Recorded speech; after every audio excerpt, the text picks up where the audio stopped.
So tomatoes, majority of tomatoes, the indeterminate tomatoes are vines, and this is a perfect example. This is a row of tomatoes that I pulled from other portions of the garden that were volunteers that came up from last year's fruit dropping on the ground. Now all of these are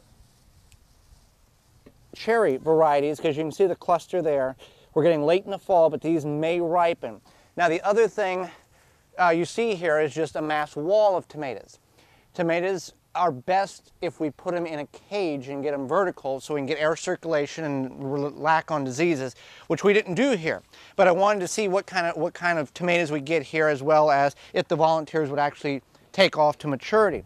Another thing you'll notice here, as these are vined across the ground, you're going to see white root-like things coming out of the vines. And that's right, those are roots. Anytime the vine touches a moist area, it's going to put on roots and try to grow into the ground. And this is another thing, if you have tomatoes in ground or containers or raised beds and you start seeing a lot of little like warts on the bottom of the tomato plants, this is an indication of it being very moist, and the plant is going to try to put roots on even though there's no soil to grow into.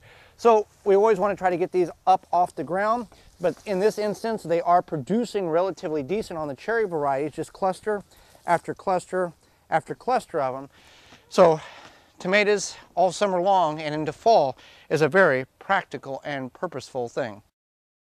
For more information, please visit thewisconsinvegetablegardener.com.